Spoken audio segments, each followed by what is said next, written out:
भावी खासदार ज्यांच्या प्रचाराच्या निमित्तानं बीड विधानसभा मतदारसंघातील सर्वांचा मेळावा इथं आयोजित केला। उमेदवार म्हणून अनिल पेठर विशाल आणि बीड जिल्ह्याचा विकास यावर आत्ताच पंकजाताईंनी आपल्या या ठिकाणी विचार मांडले। त्या माननीय माझ्या भगिनी भारतीय जनता पार्टीच्या राष्ट्रीय अध्यक्ष पंकजाताई गोपीनाथरावजी मुंडे आजच्या या व्यासपीठावर उपस्थित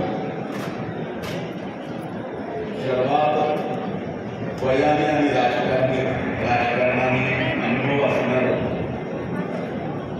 आदरणीय माजी आमदार जनार्दनजी तुपे साहेब, व्यासपीठावर उपस्थित डॉक्टर योगेश क्षीरसागर, डॉक्टर सारिकाताई क्षीरसागर, कल्याणरावजी आखाडे, राष्ट्रवादी काँग्रेस पक्षाचे अध्यक्ष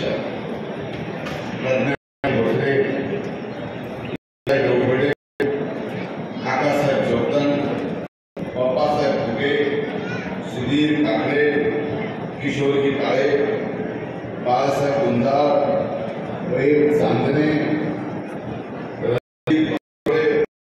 ॲडव्होकेट राहुल धर्मा, रमेशजी, अशोकजी इंगळे, शंकरप्पा चव्हाण, सुभाष सरकार, व्यासपीठावर महायुतीचे सर्व माननीय माझे सहकारी या जिल्ह्यातील आणि या मतदारसंघातील नेते आणि आजच्या या मेळाव्याला अभूतपूर्व गर्दी केलेल्या माझ्या माय भगिनी, वडीलधारी मंडळी, मोठ्या उत्साहात असणाऱ्या माझ्या सर्व भावांना आणि तिथं उपस्थित पत्रकार, खरं तर आज 3 मे आणि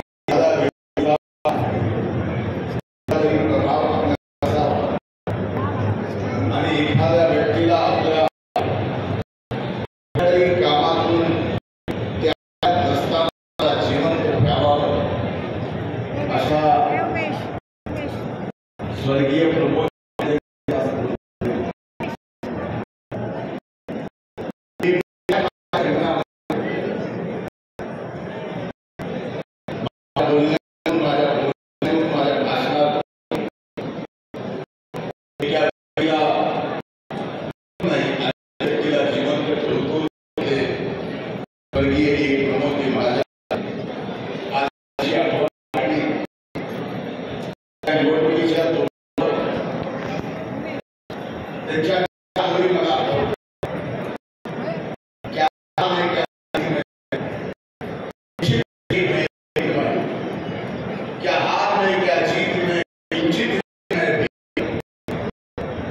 किंचित नहीं मैं बीत नहीं, विजय पथ पे जो भी मिला ये भी सही वो भी सही। म्हणून आपल्या सर्वांच्या वतीनं प्रभूजी महाजन साहेबांच्या स्मृतीस वंदन करतो। खरं तर आज योगेश भैयाने हा मेळावा आयोजित केला आणि मेळावा आयोजित करताना अनेक मान्यवर सहकारी अधिकारी त्यात एक भाषण मला एक जणांचं फार आवडलं। त्यांना विनम्रपणाने माझी माफी मागून मी किती मोठी माझ्या विधानसभेच्या मतदार निवडणुकीमध्ये चूक केली आहे याची मला जाणीव करून दिली। मी त्याचे आभार मानतो।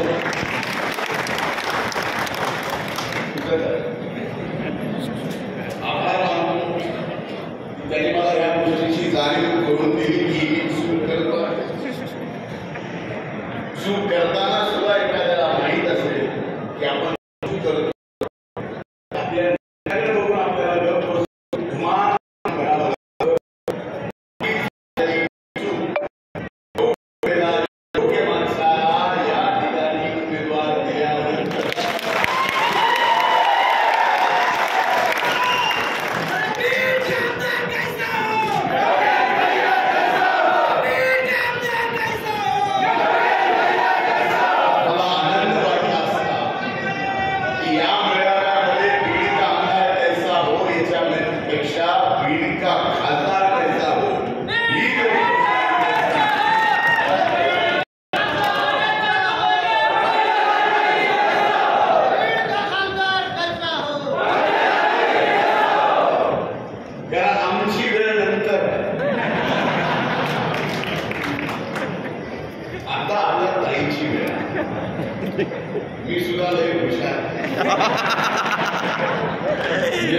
कशासाठी आला?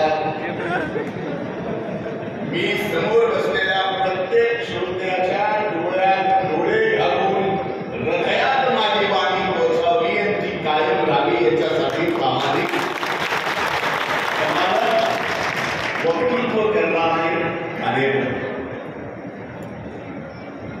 त्यामुळे आपल्या विधानसभा किती लांब, पण आता ही लोकसभेची निवडणूक आणि या लोकसभेच्या निवडणुकीत देशात जगात सर्वात मोठी लोकशाही आणि जगातल्या सर्वात मोठ्या लोकशाही असणाऱ्या देशात आज लोकसभेच्या निवडणुकीच्या निमित्तानं लोक उत्सव चालू असतात. या देशाचं नेतृत्व नेमकं कुणाकडे द्यावं? या देश कुणाच्या हातात दिल्यानंतर त्याची पद प्रतिष्ठा साधून राहील. हा देशाचा प्रत्येक नागरिक प्रत्येक जाती धर्माचा सुरक्षित राहील याचा विचार करणारी, हा विचार करून मतदान देऊन आपल्या भागाचा खासदार देशाच्या नेतृत्वाच्या पाठीमागे उभा करण्याची ही निवडणूक आहे. आता मला काही प्रश्न आपल्याला विचारायचे. एकीकडे मोदी साहेब 10 वर्षांपासून या देशाचे प्रधानमंत्री आहेत. हे 10 वर्षाचा काळ तुमच्या सगळ्यांच्या समोर. या 10 वर्षाच्या काळामध्ये मोदी साहेबांनी अनेक गोष्टी केल्या, असंख्य गोष्टी केल्या, अनेक जणांपर्यंत, अनेकांच्या अकाउंटपर्यंत मोदी साहेबांनी डायरेक्ट केंद्राचा पैसा गरीबाच्या गरीब माणसापर्यंत पोहोचवला. पण माझ्या दृष्टीनं मागच्या 70 वर्षात या देशाला जागतिक पातळीवर कधी जेवढी प्रतिष्ठा मिळाली नव्हती तेवढी प्रतिष्ठा जर या 10 वर्षात कोणी दिली असेल तर ती नरेंद्रभाई मोदींनी दिली ही विसरता येणार. ही प्रतिष्ठा कशामुळे? ही काय प्रतिष्ठा? काय मी सांगतोय? अरे या देशाच्या प्रती जगामधल्या कुठल्याही सरकारमधल्या मंत्र्यांनी अवमानजनक एक शब्द जर या देशाच्या विरोधात बोलले तर त्या देशाच्या प्रधानमंत्र्याला त्या मंत्र्याचा राजीनामा घ्यावा लागतो. ही ताकद जगात आपल्या भारताची मोदी साहेबांनी हे विसरून जाणार. आज पद्धती ही निवडणूक विकासाच्या मुद्द्यावर जाण्याच्या ऐवजी जात पात धर्म या विषयावर स्थानिक पातळीवर जातीवर जाते, देश पातळीवर विचार केला तर धर्मावर जाते. मला आजच्या या कार्यक्रमाच्या निमित्तानं एका मोठ्या शायरने एक 4-5 ओळी लिहिल्या. माझे असंख्य इथं मेरे कौम के सभी जिम्मेदार यहाँ पे बैठे हुए हैं. इथं सर्व जाती धर्माचे लोक आजच्या कार्यक्रमाला आले. आपल्या सगळ्यांना सांगायचं आहे ये पेड़ ये पत्ते ये शाखें भी परेशान हो जाए अगर परिंदे भी हिंदू और मुसलमान. सूखे मेवे भी ये देख कर हैरान हो गए, सूखे मेवे भी ये देख के हैरान हो गए. ना जाने कब नारियल हिंदू और खजूर मुसलमान हो गए. ना मस्जिद को जानते हैं ना शिवालय को जानते हैं, ना मस्जिद को जानते हैं ना शिवालय को जानते हैं. जो भूखे पेट होते हैं वो उसकी दीवारों को जानते हैं. मेरा यही अंदाज भैया, मेरा यही अंदाज सबको खलता है कि मेरा चिराग हवा के खिलाफ ही चलता है. मैं अमन पसंद हूं. मेरे शहर में दंगे रहने दो,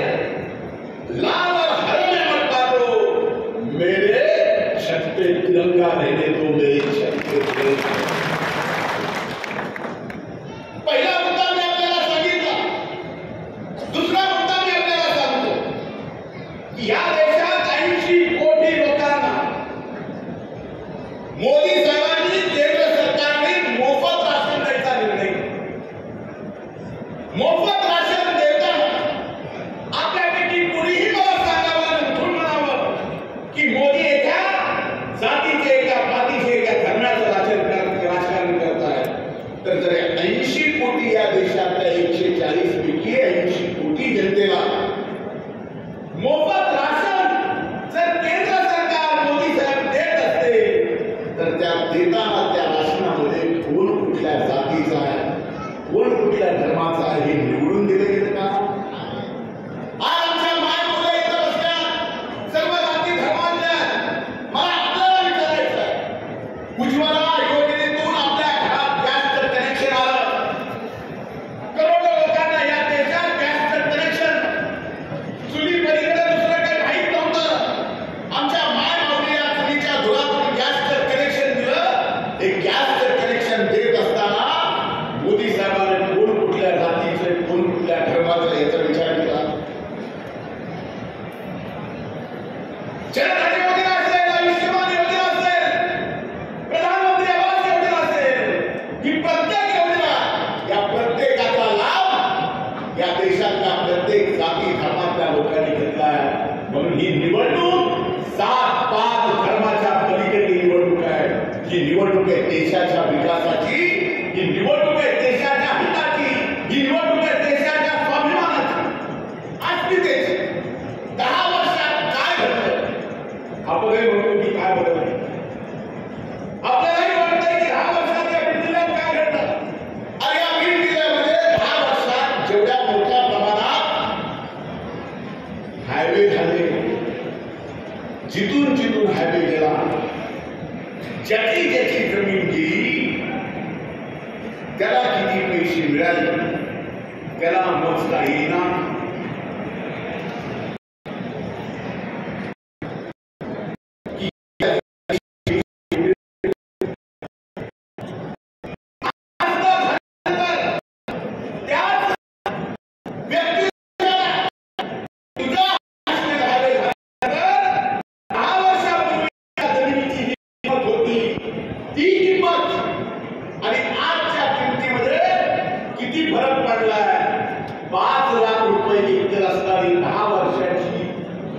जमीन आज 1 कोटी रुपये एकराला झालेली आहे. हा बदल झालाय का नाही? हा हायवे करताना तो हायवे फक्त फलाण्या जातीच्या लोकांना याच्यात फायदा मिळावा, धर्माला मिळावा असे हायवे केले का?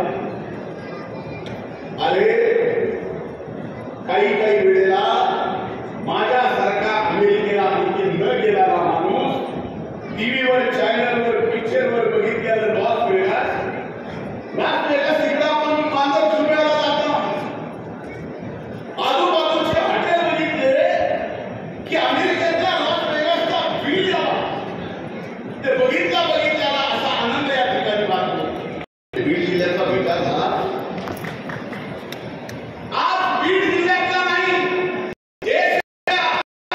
सर्व शेतकरी खातेदार शेतकरी आहेत. ज्या खातेदार शेतकऱ्याच्या खात्यावर 18 हप्ते मोदी साहेबांनी आतापर्यंत 21 लाख कोटी रुपये प्रत्येक वर्षाला 6,000 प्रमाणे आपल्या महाराष्ट्रात 1 कोटी शेतकऱ्यांना मिळतात. ते 6,000 मी कृषी मंत्री झाल्यानंतर एकनाथ शिंदे साहेब, फडणवीस साहेब आणि अजितदादांच्या नेतृत्वाखाली मोदी साहेब जर 6,000 रुपये देऊ शकतात शेतकऱ्यांना, तर मी शेतकऱ्याचं वर्ग म्हणून कृषी मंत्री झाल्यावर राज्य सरकारने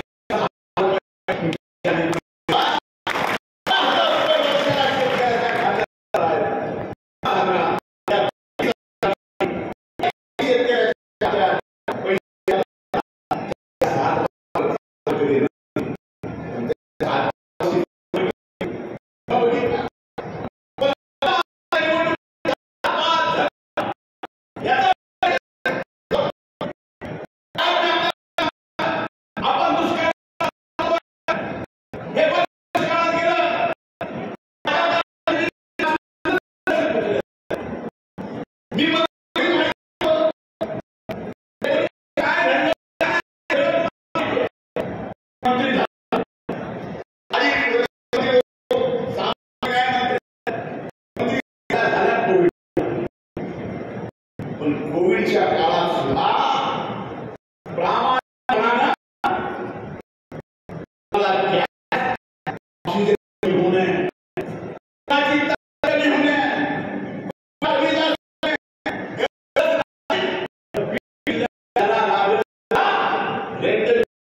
इंजेक्शन देण्याचं काम करण्याचा प्रयत्न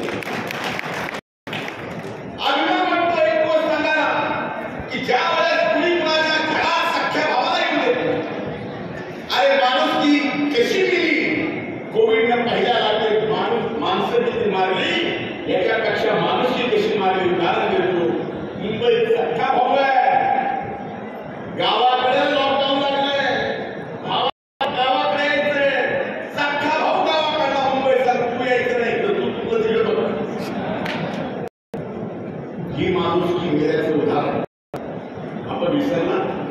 त्या लॉकडाऊन काळात एप्रिलच्या महिन्यात 86,000 आपल्या जिल्ह्यात ऊस तोडायला गेलेलं आपला लेबर 86,000 आपण आपल्या जिल्ह्यात आणलं, त्यांचं चेकअप केलं, वस्तीवर पोहोचवलं आणि प्रत्येकाला देण्याचं काम या ठिकाणी काम आहे. आज मी कृषीमंत्री आहे, मी कृषीमंत्री राहिला आणि माझ्या तुमच्या नशिबी दुष्काळी आहे. म्हणजे माझ्या नशिबी संघर्ष वाचलेला बोललेला आहे.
विकासाची आमच्या समोर एक काळ होता की वरून देश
माझा प्रकल्प तुमचं पूर्ण स्वप्न करणं म्हणजे खऱ्या अर्थानं काकूंना प्रसार केला.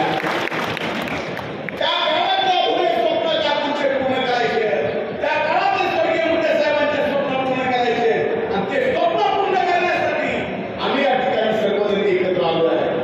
आमचा वैयक्तिक ह्याच्यात काय स्वार्थ आहे सांगा.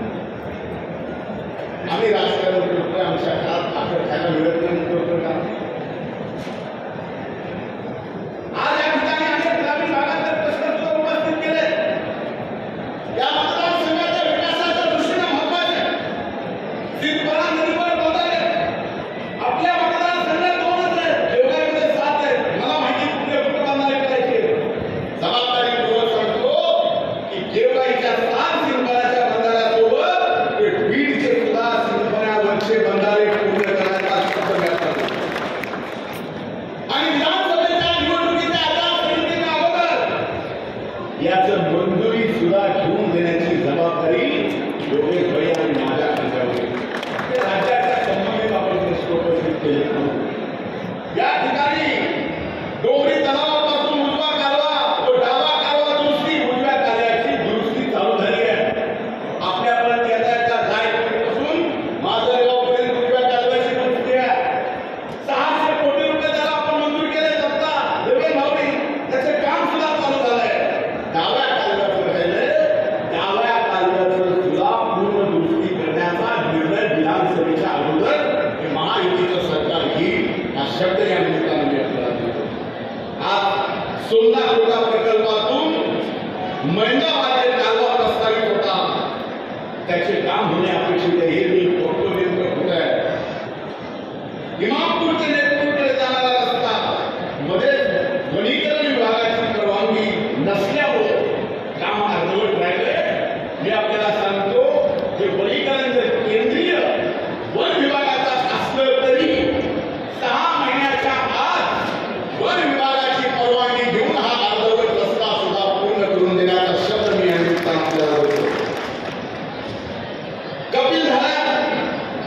कपिल धारवाडी तलावाची प्रशासकीय मान्यता झाली होती.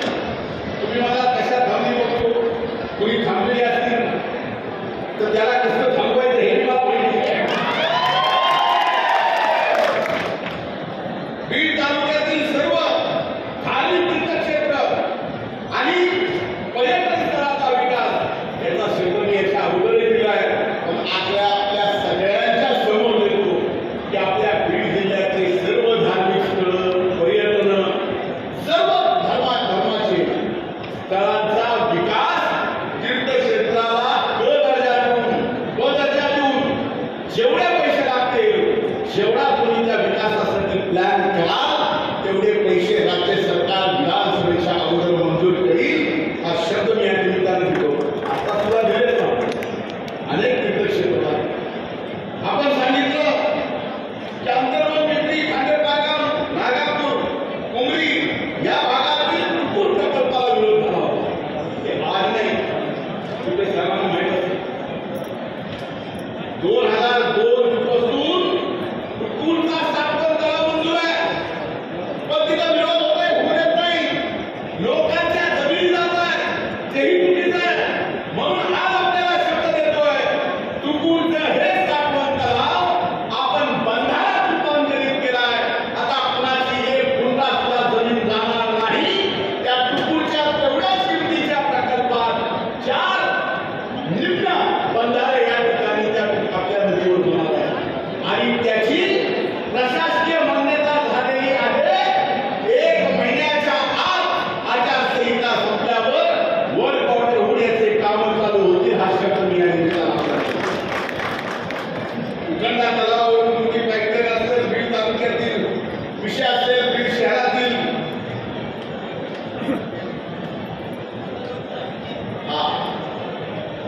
फक्त एवढंच म्हणतात काही करा त्या बीड नगरपालिकेच्या हद्दीतील नगर उद्यानातील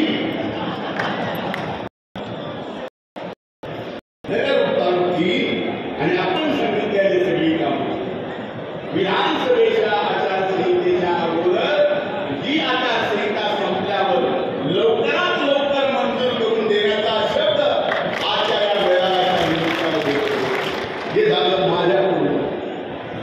तुमचं कसं आहे? तुमचं कसं आहे? गर्दी किती आहे? मेळावा बघा, आले इकडे आले तिकडे. माझी पंचायत अशी झाली, तुम्ही भुकेले, मी पण भुकायला म्हणजे भुकलेला. माझी अवस्था अशी की तुम्ही कानाने ऐकताय, पण एवढा चांगला नाकाला वास जेवणाचा येत असताना मला बोलावं लागतं. माझी अवस्था अशी झाली की पिपाणी वाजवणाऱ्याच्या समोर चिंच झाली आणि ती खायचं खाताना पिपाणी वाजवणाऱ्याला एवढा त्रास होत असेल, तेवढाच त्रास या ठिकाणी हे सगळं पाहून मला आश्चर्य होतं.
काही लोकांची नावं घेतली तर म्हटले धोंडे आणि उत्कृष्ट भाषण, उत्कृष्ट ते भाषण करताना एक नाव होतं. आता ज्यांना हा समाज मतदान करायचं म्हणतो ना, जातीपातीवर सगळ्यांना ठराविक काही 8-10-5% लोक, ती जी महाविकास आघाडी आहे ना, त्यांचा तो प्रभाव आहे, त्यांचा तो प्रभाव आहे. याचा अर्थ त्याचा अण्णा मुंडे असणं, तुमचं भांडे असणं, तुपेंचं तुपे असणं, शिरसागरांचं शिरसागर असणं, आखाड्यांचं आखाडे असणं, तुमच्या माझ्या हातात आहे. कोणी कुणाच्या जन्मी कुणाच्या पोटी जन्माला यावं, कुठल्या धर्मात कुठल्या जातीत यावं, माईचा एकाला हुकूम सांगावं की एकाला तुम्हाला माहिती आहे का? आपल्या हातात आहे का? अशी काही आपल्याकडं प्रथा परंपरा आहे का? कुठल्या धर्मामध्ये अशी काही सोय आहे का की यावं जन्मी मी ज्या जातीत आलोय आणि पुढच्या जन्मी सुद्धा त्याचा विश्वास असेल त्याला, अशी काही नियोजन आहे का की देवाला निवेदन द्यायचं? जसं माझ्याकडे आता निवेदन आले पालकमंत्री, हे देवा विषय मनाप्रमाणे मला धर्म जात आणि फलाण्या माणसाच्या पोटी जन्माला येऊ दे, मोदे आणि विषय खाली घ्यायचा आणि देवाला पाठवून द्यायचं. असा जन्म आपल्याला मिळतो का? पण इथं मात्र अशा पद्धतीने चाललंय. एवढा जातीपातीचा आता एवढाच नाही, तर काही कारण नसताना काही जणांचे गावात फक्त आपलीच आव्हान आपली जीव आहे कार्यक्रम चाललाय, ते समजून घ्या. आज अनेक 20-25 वर्ष आपलं गाव सांभाळताय, गावामध्ये पुढाकार देताय, हाडाची काळे करून त्यांनी जन्म तयार केलेला आहे. आज ती माणसं सुद्धा म्हणते गाव सगळे बोले बिघडल्यावरच करायला, यावेळेस काय झाले की आमचं यायचं, आता तुमचं यायचं नाही. तुमचं नेतृत्व राहिलं का? मग ज्याचं ऐकेल त्यांना आणायचं का? तसा प्रयत्न केला आणि तेही येतील काय अडचण नाही.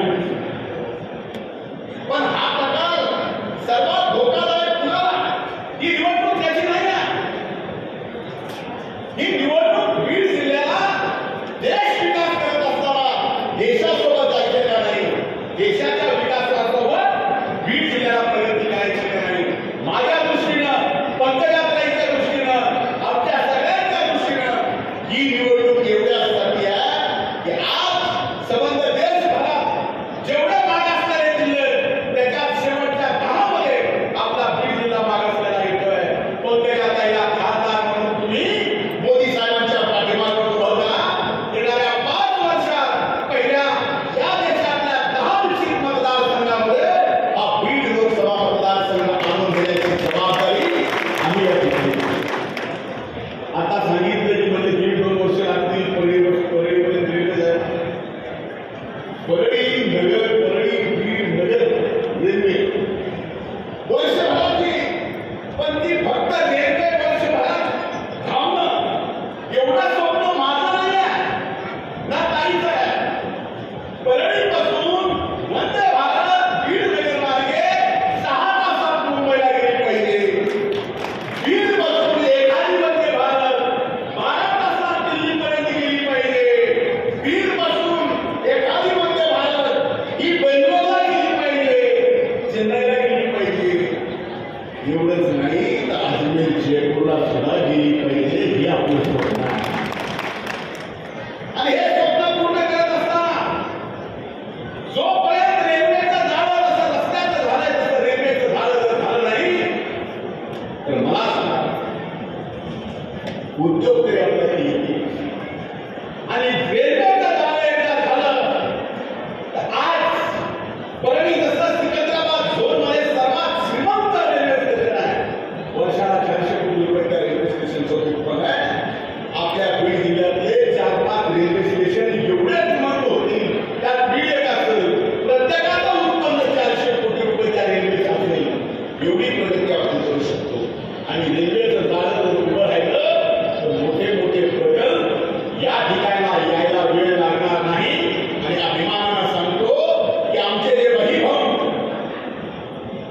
पिढ्याला आपल्या पोटाची खळगी भरायला पिंपरी चिंचवड पुण्याला IT पार्कला एवढंच नाही तर नवी मुंबईला शेंद्र्याला एवढ्यावर बीड जिल्ह्यातले 208 गावाचे ती खेळाडूचे ड्रायव्हर जम्मूपासून पिंपो चेन्नईपर्यंत चंद्रपूर चालवतो का त्याच्या घरी शेती नाही. अशा सगळ्यांचा रोजगार इथं पाहिजे असेल तर इथं मोठे उद्योग आणावे लागतील. आणि मोठे उद्योग आणायचे असतील तर मोठ्या कर्तृत्वान माणसाला आपल्याला या लोकसभेचं लोकप्रतिनिधी म्हणून पंकजाताईंना आपल्याला दिल्लीला पाठवायचं. आता राहिला विरोधी पक्षावर मला काय बोलायचं नाही. ते किती जागा लढवतात हे तुम्हाला माहिती. त्याच्यात ती निवडून एकटी येणार नाही याची गॅरंटी मी आपल्याला देतो. आणि एवढं एखादा आला बीड सोडली एखादा बाहेर कुठं आलाच तर एका खासदाराला सभागृहामध्ये एका पक्षाच्या बोलायचं तरी म्हणलं एका खासदार एकच म्हणलं त्याला वेळ किती मिळतो माहिती आहे? 1.5 मिनिट. 1.5 मिनिट. आता आपण जात पात धर्म बघून 1.5 मिनिटच फक्त त्याला वेळ काही नाही. त्या सदनात एका पक्षाचा एकच खासदार मिळाला 1.5 मिनिटापेक्षा त्याला बोलायची संधी सुद्धा मिळत नाही. 1 सेकंद सुद्धा त्याला बोलू शकत नाही. माहिती आहे बघू तिथे एवढं कडक कार्यक्रम आहे. इथं आम्ही तासभर बोलू आणि बरं केवळ उभा राहिला त्याला जर सांगितलं की 1.5 मिनिटात अख्ख्या बीड जिल्ह्याचा विकास साधणार मान तुमच्या समोर अगोदर मांडून दाखवावं तुम्ही मंतव्य करता. त्याच्याकडे काय नाही पुन्हा डेव्हलपमेंट ह्याची काय प्रगती या जिल्ह्याचा विकास करण्यासाठी काय आहे का? ह्यांचे दौरे बघा कुठे चालू आहे, कुठल्या गावांनी चालू आहे, कशा पद्धतीने मतभेद करायचा प्रयत्न चालू आहे. ते आपल्या जिल्ह्याला परवडणार नाही. हा जिल्हा कर्तृत्वाच्या पाठीमागे राहिला आहे. कुठल्या एका जातीच्या पाठीमागे राहिला नाही. वस्तुस्थिती आहे. आणि कर्तृत्वाच्या पाठीमागे राहायचं असेल कर्तृत्वात आपल्याला खासदार म्हणून पाठवावं लागेल. बीड जिल्ह्याच्या सर्व जाती धर्माचा विकास करण्यासाठी बीड जिल्ह्यात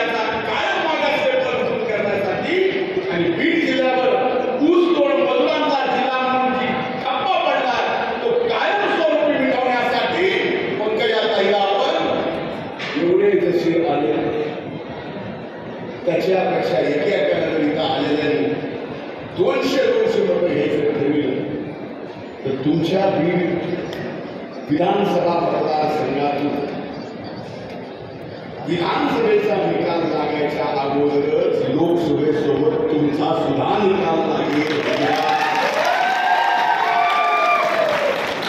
लेकिन ये करना पड़ता और इधर भी करना पड़ता और जिन्हों बातें करे ना वो बातों पे अमल भी करना पड़ता.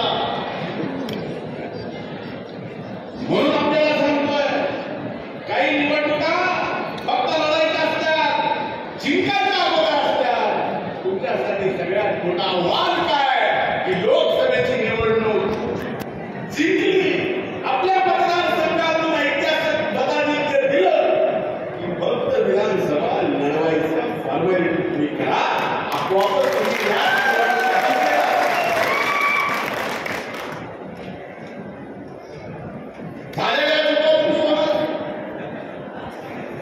अंतर्गत करणार ही खरी गोष्ट.